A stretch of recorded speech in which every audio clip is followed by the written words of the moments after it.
Welcome to the Elevate podcast, brought to you by the Registered Master Builders.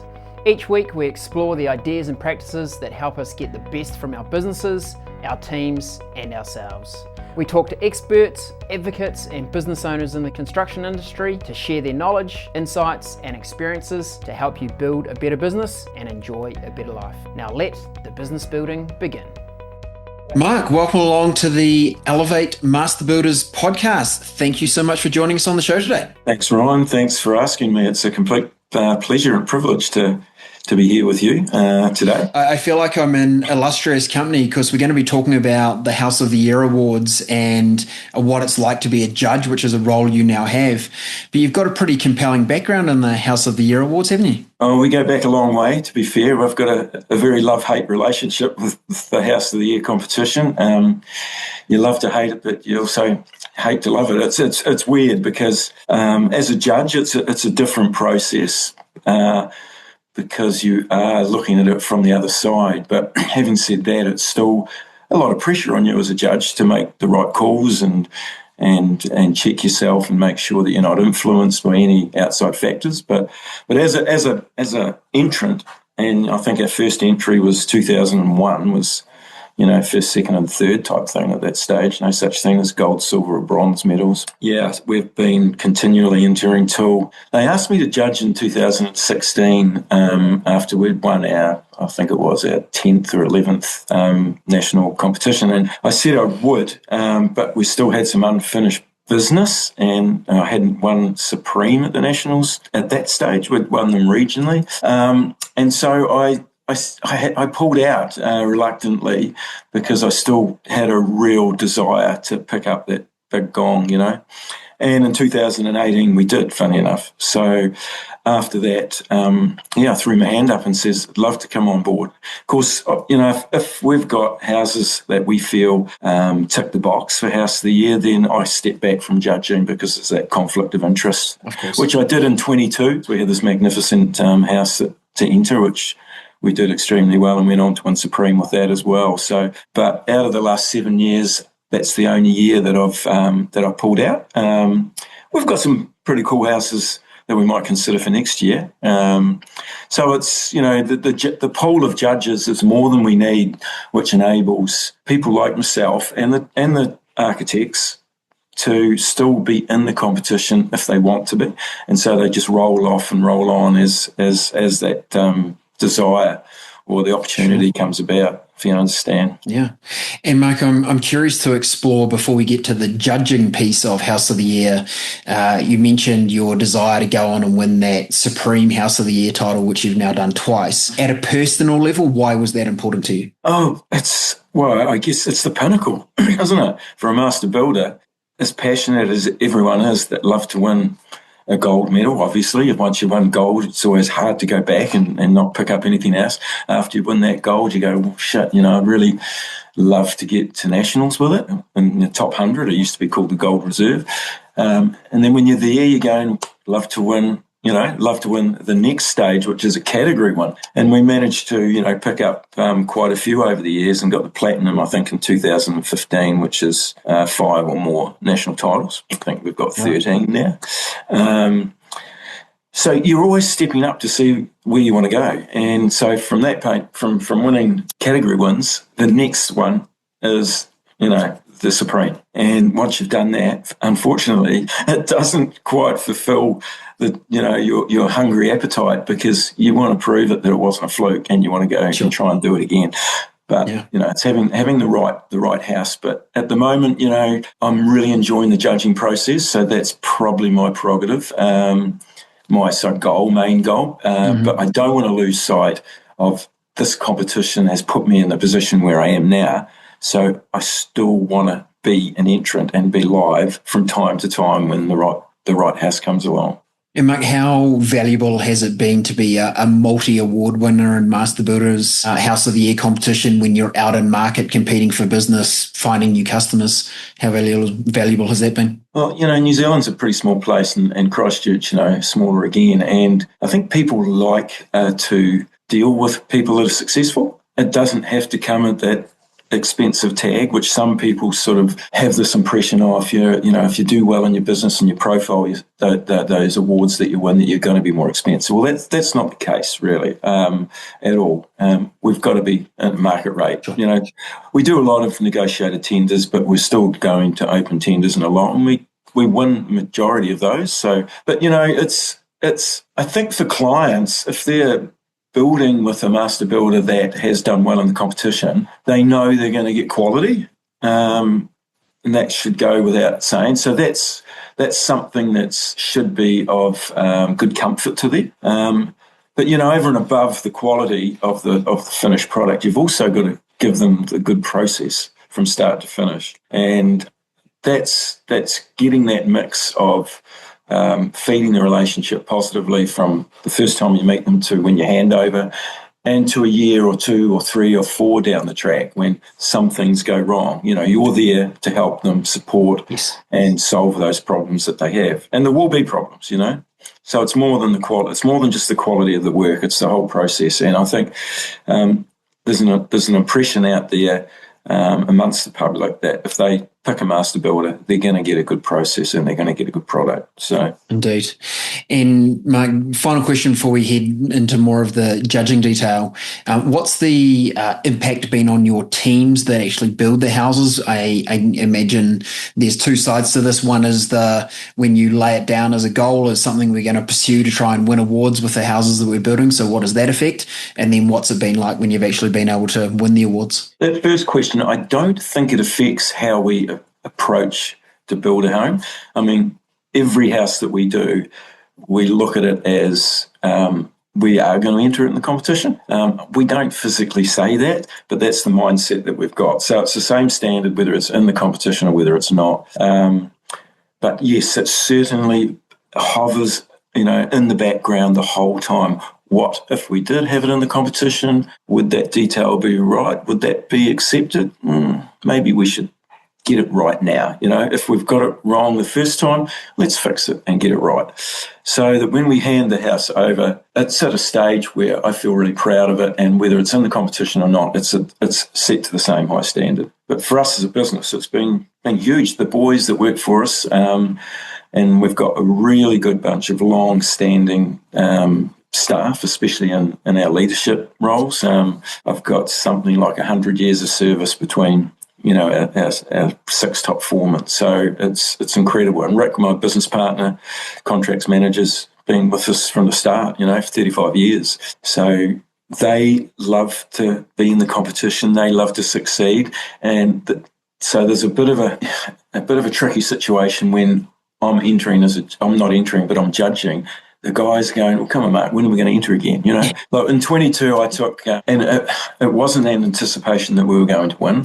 I took 24 staff up to Auckland for the Nationals. They gave us 2 tables of 12, which was nice because they're normally 10. And that was, just to give the guys the experience of what it's like at House of the Year, because it's very glitzy, the Nationals. The regionals are great, of course, but it's just that little step up when you get to Nationals, and they absolutely loved it. And when we picked the top dong at the end of the night, it was emotion, and for them, they get to experience that. They then see why we're so fussy at what we do, because that's what can happen if you are. And so they absolutely buy into it. And not only them, it's all the subbies, all your suppliers. They got to buy into that same standard, which is what happens, with us and with many others. Love that, mate. Excellent. All right, let's talk about judging. And you've had a long history of judging over the period of time. Can you walk us through what does the actual judging process look like? We're very probably mindful that we're consistent in our approach. We've just finished a couple of days of judge training down here in Christchurch, where all the pool of judges get together and to make sure they're all on the same page, and to give the entrants similar experiences year after year after year, so they know what to expect. So, I mean, how it looks is it's a 2-pronged process. It's there's a builder and an architect that team up. Those combinations change yearly, so that you don't get clicky certain pairs or whatever. Sure. they are allocated by the team, that organise the House of the Year with Charlotte and her good group of people at the top. I'm still waiting to hear if I'm judging this year. I hope I am. Okay. If I am, where I'm judging and who I'm judging with. And it will always be an architect. And they try to not give us our own region for, obvious reasons. Even though I believe there is no conflict of interest, but it can be perceived as if you're judging some of your, I guess, competitors. How would they feel if they didn't do well? Oh, Mark's just marked me down because I priced work against them. So there's that. So you're out of town normally, unless you're doing nationals, and then that is unavoidable, of course. You've got to do your own area because you do the whole country. But we rock up, the architect judge and myself. We make sure when we meet them that they understand how the process works, because a lot of the times, funny enough, especially first-time entrants don't understand, even though it's all on the website. They can all see what the process is from start to finish. So we run through how it works, what we're going to do. Generally, it's introduce ourselves, meet the client if they're there, ask them, do you know how the process works? If they don't, then we go through that about the points and the thresholds, gold, silver, bronze levels. And then we generally do the outside of the property first.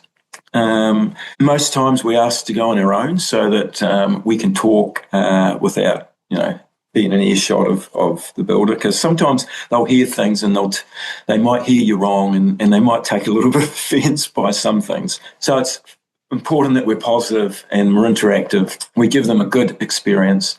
And then once we've done the outside, we generally come in through the front door, because that's how a house presents. When you go to a house for the first time, you go through the front door, and that's the design component of it that you've got to factor in. And then we'll walk through, but we always stick together. We try to stick together as much as we can. We don't go off on our own tangent, because it's important that we're seeing the same things, we're talking about the same things, and then we find our score sheets become a lot closer. Right. So once we finish the judging and we're working through our schedule of elements that we're looking for, we'll sit down independently, we'll mark up the score sheet, and then we'll moderate. We'll talk about, well, what did you see? Oh, right, yeah, of course. Was I a little bit hard on that? Maybe. Okay. And so we moderate our scores until we're happy with them. And then we submit them. It's simple in concept, but it's quite complicated in the score sheet side of things, because there's so many areas it's broken down. So I guess in a nutshell, it's a little bit of a negative process, because you start with 2,000 points as a competitor, and then if we find any defects or anything that we don't like, it could be design, might not be a workmanship thing, because there's a split between design. 65% is workmanship, 35% is design. Then you take points off, and so you end up 2,000 less whatever you've deducted off, and that can either be a no award if you finish under 75%, or 1,500 points out of 2,000.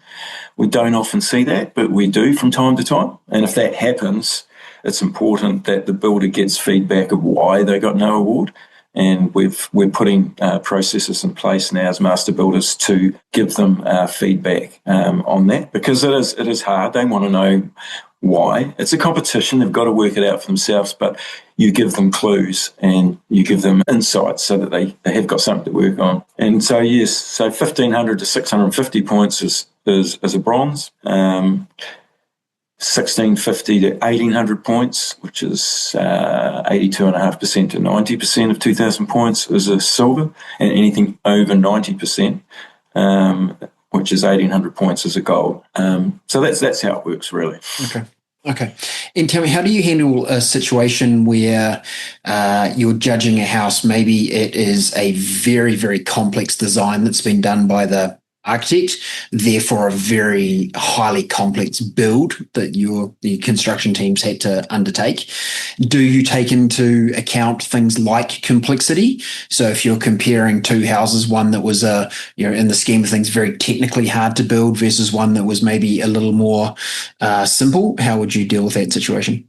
Yeah, correct. That's a really good question, because it's really come into play in the last few years. They never had an individual score sheet item that accounted for that. We always did in our heads, but it was nothing on the score sheet to reflect it.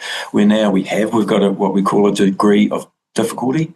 So exactly as you say, and that degree of difficulty starts at 150 points, I think it is, and then you come down from there. So if you've got a very, very complex build, then it might be up around the high 140s. If you've got a build that's 3604 on the flat, then they'll start at 100 and it'll work its way up. If they've got some skillion ceilings, there's a little bit of detailing that's over and above, things are above code, then, that might creep up. For a really simple build, then it might get 120, 125.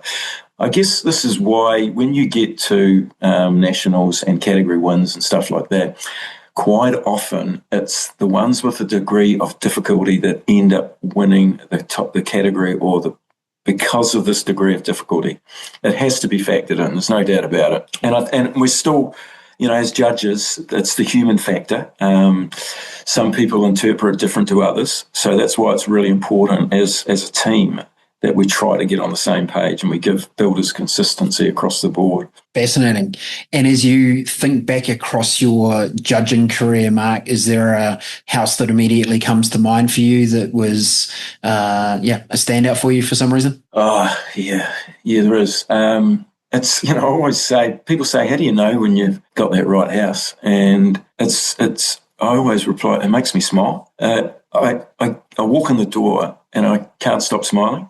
My first year judging in 2019 at Cromwell, actually up on the hill, a first time entrant, Spearhead Developments, I think they were called. He did this home on the hill, growing out of the hill. It was incredibly complex. It was amazing. It was one of those homes that we knew as soon as we walked in that if it was accurate enough in its detailing, then it was going to be really hard to beat because it made us smile. We couldn't find anything wrong with it, basically. It was pretty well faultless, and the design was out there. It was unique. It was an incredible outlook.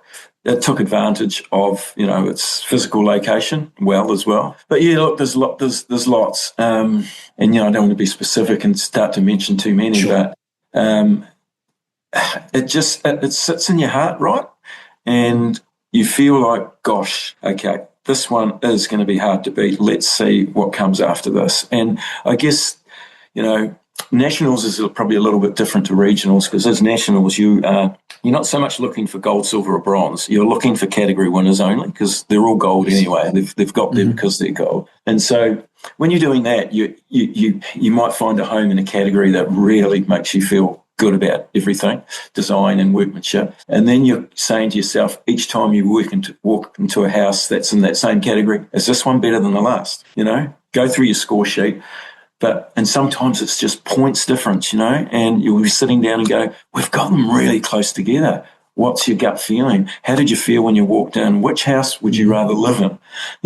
That type of situation. The human factor has to come into play. And so, yeah, we're fortunate enough, especially at the national level, you get to see so many of those high-end homes that become really hard to separate them and find winners between categories. Right. And Mark, at a regional or national level, more than one pair of judges judging a house, or is it just one pair of judges? So it used to be pre-2016, I think, 17. It used to be category based. So 2 judges would get picked to judge one category throughout the country.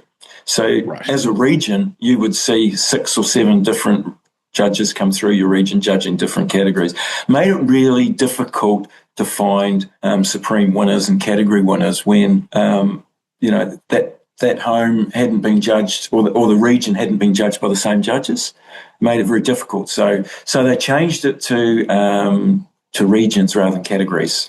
So we go to a region as a peer. We judge every house in that region. We're responsible for knowing which category winner is, which is the lifestyle award that's got the best kitchen, which one's got the best bathroom, which one's the best overall, which one's the supreme, because we've judged them all. So we're in a better position We're not relying on other judges coming in and you're comparing scores to find who the supreme is. So it's judges are given a partner to judge with.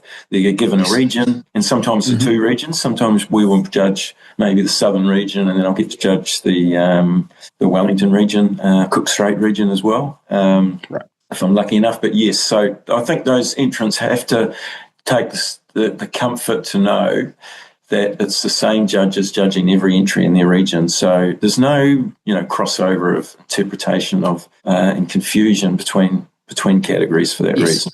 Yeah, makes a lot of sense. And Mark, it sounds like a pretty significant time commitment as a judge to undertake this.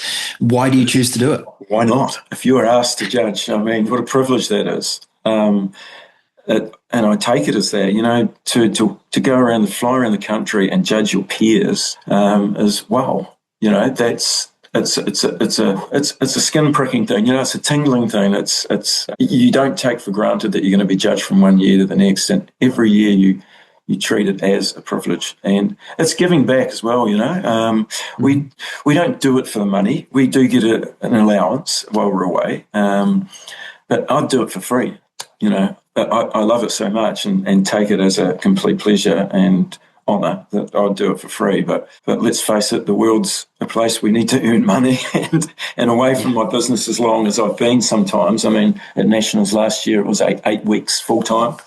So 2 months. Wow. Okay. So it's a big commitment. And Mike, has it been a source of innovation for you? Obviously, you're getting to judge and tour and observe some other amazing architectural designs and delivery of the actual construction. Has it been a source of inspiration or innovation for you where you've gone, hey, wow, I like that. I think we could bring that into a future build that we do? Absolutely. I mean, you pick a good detail and you claim it as your own, but you've seen it somewhere else. Sure. Absolutely. I mean, you don't do it for that reason, but it is a good process to let you know as a builder how you fit in New Zealand, whether you're doing things well or whether you're not. So yes, I probably come back after judging probably a lot more focused on accuracy and details because I've been doing it for the last couple of months or whatever. So the boys know that. They know that Mark's coming round, so things have got to be right. You've seen a detail somewhere. Actually, we're building for ourselves at the moment, funny enough, and in Christchurch. And I can honestly say that some of the product choices that we are using, some of the details I've seen, have been, taken them straight off the back of us judging. So that's the wee upside of judging. Sure. You get to feed your knowledge a little bit more. Mm-hmm. Oh, well, Mark, on behalf of the Master Builders community, thank you for taking it on as a privilege, bringing that mindset to it and the time commitment you've made to doing it. I think it's an amazing contribution. If you were to offer advice to listeners out there who maybe haven't entered the awards yet and are wondering whether they should or they shouldn't, what advice would you give them? My advice would be 100% do it. It's hard. I know builders find it difficult to be judged against their peers, and some take it on board and some shy away from it. But I reckon it's a true level of where you stand in the industry if you put yourself up to be judged. But when you do, and you do well, I mean, my business wouldn't be what it is if I hadn't entered the competition. There's absolutely no doubt about that. It's done everything for us. It's just infused through everything we do, and it will do. So my advice is get out there and do it. And if you're entering, pick the right home. It's a combination. It's a perfect marriage of design, workmanship, clients, interiors, landscaping. It's got to be that perfect storm. But if you do, give it your 100%. You get one chance, judges, to come around. If you're seeing a detail that's not right or a fault and you can fix it, then fix it, because the judges will no doubtly see that. So make sure you go back time and time again before the judges come, groom the property, because houses are living and breathing. As we know, they move under different climate situations. So when you handed that house over, and might have been looking 100%. By the time the judges come there 6 or 7 months later, it might have settled and things might have moved. And so my advice is go back time and time again, even if it's 6 or 7 times. If you've got the time to do it, that's your chance to nail every detail. If you don't, then you've got yourself, there's that question, should I have? If you give it 100%, you've done everything you can do. That's all you can ask for. Indeed. Love that advice. Hey, Mark, thanks so much for joining us on the podcast today, giving us a bit of the behind the scenes of what judging is like for House of the Year. Again, thank you for your incredible contribution as a judge, and hopefully there's a few of our community out there that'll look forward to having you around to judge their efforts. Well, if anyone's listening and they are entering the competition, I wish them all the best. Honestly, make sure they enjoy it. Don't get too twisted by it. Just go through the processes as I've talked about. Give it your best shot, and I'm sure you'll do very well. But good luck. Thanks, Mark. Love that as a roundup. Cheers, Ryan. Thanks for joining us today.